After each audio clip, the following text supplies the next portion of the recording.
My name is Melanie Del Grosso. I'm from Phoenix, Arizona, and I've been teaching in Phoenix for about 14 years. I actually started in elementary teaching 5th and 6th, but I've been doing connected math for about 6 years.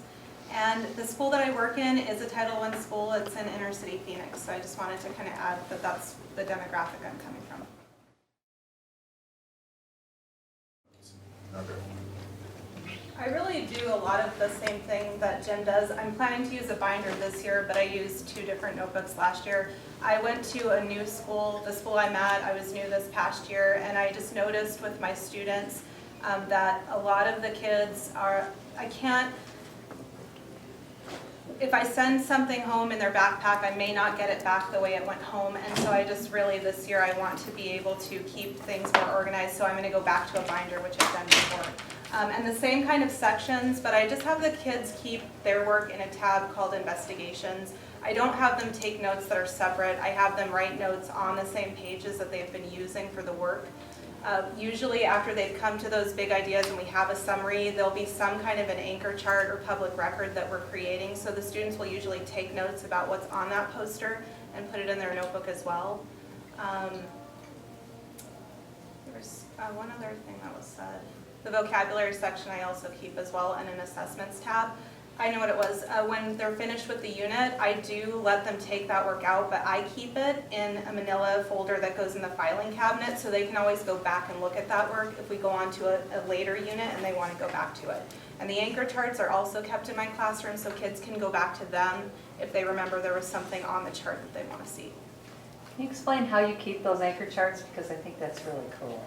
Okay, so I just got one of those clothing racks from Target that you would use to hang clothes. And then I get the hangers that hold like pants or skirts. And I just put like the sticky papers like back to back and then clip them and just keep them on the rack. And the kids know too that, oh yeah, there was a poster for that, and then they can go and look for it and take it out and use it. And the hangers allow me to just like hang it on the little clip on my board so I have it there like whenever I need it.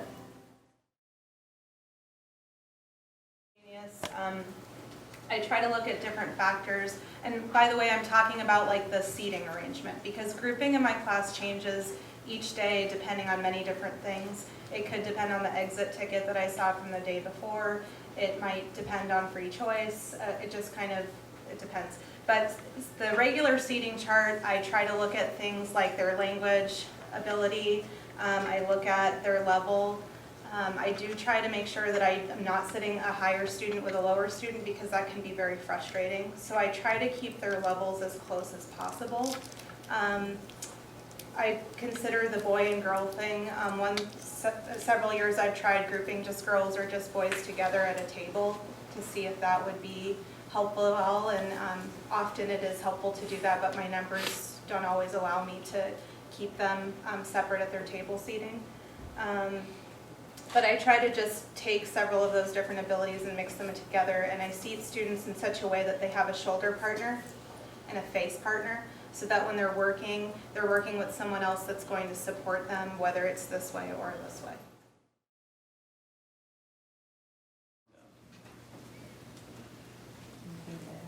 I don't know that I really can, except to say that also being prepared means that when I'm walking the classroom, I know exactly what I'm looking for, so I can make a very quick sweep or survey of the class, and that allows me to approach kids and have conversations that I need to. But I do truly believe it's setting the expectation at the start of the year and just following through with it. This one, specific about summary. Can the person who wrote that clarify? Yes, well, you have time limit, and we talked in our Yeah. sessions today that at some point you really have to move on. You can't just keep going and going.